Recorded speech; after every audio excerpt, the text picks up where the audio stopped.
அஸ்ஸலாமு அலைக்கும் வரஹ்மத்துல்லாஹி வபரகாத்துஹு. அன்பாத அனைத்து உறவுகளுக்கும் இனிய மதிய வணக்கம். அவரோட பொண்டாட்டியே இல்லையாண்டா அது. அவங்க யார் தெரியுமா? தம்பியோட பொண்டாட்டி. அவங்க எப்படிப்பட்டவங்க தெரியுமா? அவங்க ஊர் என்ன தெரியுமா? அவங்க கல்யாணம் எப்படி நடந்துச்சு தெரியுமா? அனுராகி பிள்ளைகளே இல்லையாமே. அது யாரோ அவங்க தம்பி பிள்ளைங்களும் பொண்டாட்டியும் அவன்.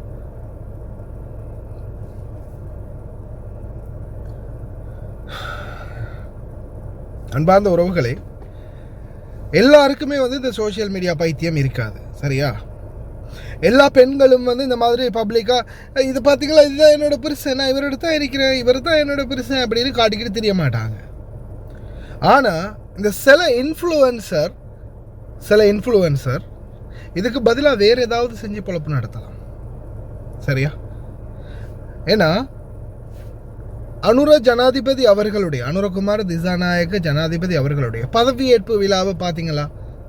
யார் வந்தா கூட அவருடைய ஃபங்க்ஷன்களில் நீங்கள் பார்த்துருக்கீங்களா? பொண்டாட்டியை கையில் பிடிச்சிட்டு வராரா? பிள்ளைங்களை கையில் பிடிச்சிட்டு வராரா? இல்லை. அதே போல் அனுரகுமார திசாநாயக் அவர்களுடைய மனைவியார் அப்படின்னு சொல்லி எங்கேயாவது ஃபங்க்ஷனில் அவங்க போய் நின்று யாருக்காவது கிஃப்ட் கொடுக்குறது, ஃபோட்டோவுக்கு போஸ்ட் கொடுக்குறது, சர்டிஃபிகேட் கொடுக்குறது, ஸ்கூல் ஃபங்க்ஷனுக்கு போகிறது, வெட்டிங் ஃபங்க்ஷனுக்கு போகிறது, அந்த மாதிரி ஏதாவது ஒரு ஷூட்டிங் பார்த்துருக்கீங்களா? இல்லை. அவங்களுடைய வாழ்வியல் தரத்தை நார்மலான முறையில் சாதாரணமான ஒரு வாழ்க்கையை வாழ்ந்துட்டு போகிறாங்க. அவங்களுக்கு தேவையில்ல அது அப்படின்றத அவங்களா புரிஞ்சுக்கொண்டாங்க. இல்லைன்னா அவங்க நினைச்ச அவங்களுக்கு புரியாது. ஏன் இப்போ இருக்கிற எல்லாரும் பெரிய பெரிய 70 வயசு 80 வயசு பாட்டி மாதிரி ஃபோன் பாவிக்கும் போது அவங்களுக்கு முடியாது. ஃபோன் பாவிச்சு இந்த டிக்டாக் போட்டு ஃபேஸ்புக்கில் வீடியோ போட்டு அனுரை சாப்பிட்டுட்டு இருக்கும்போது எப்படியோ வீடியோ போட்டு அவரோட நின்று ஜோடியாக ஃபோட்டோ எடுத்து போட்டு வீடியோ போட்டு அவங்க பிள்ளைங்களுக்கு அது முடியாது. செல்ஃபி போட முடியாது, இன்ஸ்டாகிராமில் போஸ்ட் போட முடியாது.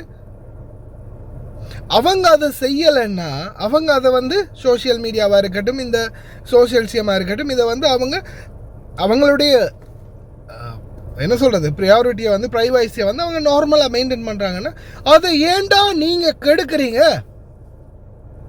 இப்போ உதாரணத்துக்கு இந்த பெண் இப்போ அனுரா அவர்களுடைய மனைவி சாதாரணமாக எங்கேயோ ஒரு பயணம் போகிறாங்க, ஒரு பப்ளிக் டாய்லெட் அவசரம், ஒன்றுக்கு வருது அவசரம், பாத்ரூமுக்கு போகிறாங்க.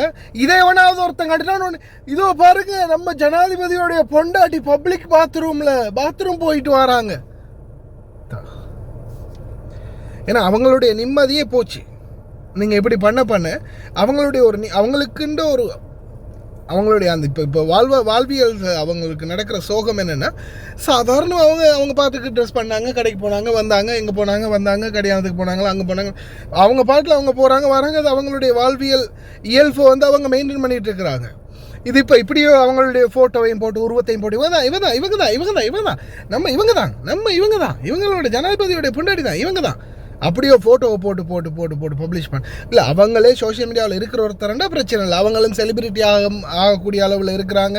எங்கே போனாலும் செல்ஃபிக்கு போஸ்ட் கொடுக்குறாங்க, அங்கங்கே நிப்பாட்டுறாங்க, பேசுகிறாங்க, வீடியோ எடுக்கிறாங்க, வீடியோ போடுறாங்க, போஸ்ட் போடுறாங்க. அப்படி இருக்கக்கூடிய ஒரு ஆளுனா பிரச்சனை இல்லை. ஓண்டா அவங்களே சோஷியல் மீடியாவில் ஃபேமஸ் ஆகிறது ட்ரை பண்ணிகிட்டு இருக்கிறாங்க, ஃபேமஸ் ஆகிட்டு தான் இருக்கிறாங்க. சரி நாமளும் வீடியோ போடலாம், ஓகே, அது சாதாரணம். ஆனால் இந்த மாதிரி ஒரு இயல்பான வாழ்க்கையை வாழ்ந்துட்டு இருக்கிற மனிதர்களை அவங்களுடைய இயல்பியல் வாழ்க்கையிலே வாழ விடுங்க. இப்போ நீங்கள் யோசிச்சு பாருங்கள், எல்லாருடைய கையிலையும் ஃபோன் இருக்குது. இப்போ நான் சொன்ன மாதிரி அவங்களுக்கு ஒரு பப்ளிக் பாத்ரூமுக்கு போக முடியுமா, ஒரு கடைக்கு போக முடியுமா, வேறு எங்கேயாவது ஒரு ஃபங்க்ஷன் அட்டென்ட் பண்ண முடியுமா, இல்லை பர்சனலாக ஏதாவது ஒரு வேலைக்கு அவங்களால போக முடியுமா? உடனே எவனாவது வீடியோ எடுத்து எவனோ ஃபோட்டோ எடுத்து போட்டுருவானுங்க. தேவையில்லை. இதுக்கு முன்னாடி அடுத்தது இப்படி தானே. அடுத்த இன்னொன்று என்னென்னா, இப்போ பாருங்கள், நான் என்ன சொன்னேன்னா, நான் ஆரம்பத்தில் வீடியோ ஸ்டார்ட் பண்ணும்போது சில கதைகள் சொன்னேன், அதெல்லாம் கமாண்டில் இருக்குது. இது அவர் பொண்டாட்டி இல்லையாமே, அவர் அண்ணன் பொண்டாட்டியாமே, இங்கேயாமே அவர் அப்படியாமே. என்ன மயிரா இருந்தால் உங்களுக்கு என்னடா? உங்களுக்கு என்ன? உங்கள் வேலையை பாருங்கள். அடுத்தது இந்த மாதிரி இப்போ ஒரு வேலை பாருங்கள், உங்கள் வீடியோ போகுது, பிள்ளைங்களோ அவருடைய மனைவியோ அல்லது அவரோ இந்த மாதிரி வீடியோஸ்கள் ஷேர் ஆகுதுன்னும் போது எடுத்து பார்க்கும்போது கமெண்ட்டுகளை செக் பண்ணும்போது அது அவங்களுடைய மனதை பாதிக்கும்.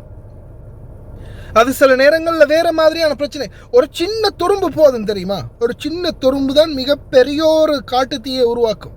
ஒரு சின்ன தீப்பொறி எல்லாமே ஒரு ஒரு ஒரு செகண்டில் எல்லாமே மாறி போயிடும். ஏன்னா சிலருக்கு வந்து இந்த சோஷியல் மீடியா விஷயங்களில் வந்து அவங்க பெருசாக ஈடுபாடு இல்லை, உடன்பாடு இல்லை. அப்போ அவங்கள அந்த போக்கில் விட்டுருங்க. அந்த மாதிரி வாழக்கூடிய மக்கள் அவங்களுடைய பாட்டில் விட்டுருங்க. ஒன்று இந்த மாதிரி பிரச்சனைகள் வரலாம், மனசு வேதனைப்படலாம். இந்த ஃபோட்டோஸ்கள், இந்த கமெண்டுகள், ஒவ்வொருத்தரோட கருத்துக்கள், சிலர் திட்டி போடுவாங்க, சிலர் நல்லது கெட்டதை போடுவாங்க, சிலர் அவங்களுடைய வாழ்க்கையில் முன்னாடி நடந்த ஏதாவது ஒரு சம்பவத்தை எடுத்து போடுவாங்க. ஒன்று அது. அடுத்தது கியூரியாசிட்டி, தூண்டுதல்.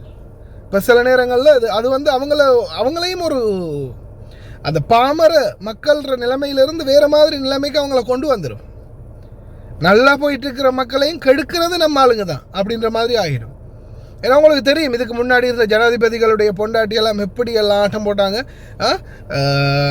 மிஸ்ஸஸ் மஹிந்த, இந்த என்னது மஹிந்தையோடைய பொண்டாட்டி வந்து என்னென்ன கூத்தெல்லாம் காட்டினா எப்படியெல்லாம் ஆட்டம் போட்டான்றது உங்களுக்கே தெரியும். அவர் ரோட்டில் நடந்து போன எத்தனை செக்யூரிட்டி, அவங்க இறங்கி வந்த எத்தனை செக்யூரிட்டி, சொல்லி வேலை இல்லை. நம்ம மக்கள் அடுத்தது அவங்களுடைய அந்த அந்த இதுக்கு ஒரு மரியாதை கொடுங்கப்பா. அவங்களும் இந்த மாதிரி பப்ளிசிட்டியாக இருந்தாங்கன்னா பிரச்சனை இல்லை. பப்ளிசிட்டி இல்லாதவங்களை அவங்கள பப்ளிசிட்டி பண்ணி அவங்களுடைய அந்த ப்ரைவசியை கெடுக்காதீங்க. நான் சொன்னதில் என்ன மாதிரி தவறுகள் இருக்கோ தெரியல, இருந்தாலும் நிதர்சனமான உண்மை இதுதான். அமைதியாக இருக்கிற மக்கள் அமைதியாக இருக்க விடுங்க. ஆட்டம் போட்டுக்கிட்டு திடுறவங்கள நீங்கள் எடுங்க. ஆட்டம் போட்டு திடுறவங்கள, அறகுறையாக திடுறவங்கள, அகங்காரத்தில் திடுறவங்கள நீங்கள் எடுத்து போடுங்க, அது பிரச்சனை இல்லை. அநியாயம் செய்கிறவங்கள எடுத்து போடுங்க. அமைதியாக இருக்கிற மக்கள் அமைதியாக இருக்க விடுங்க. உங்களுடைய கருத்துக்களை எழுதிட்டு போங்க.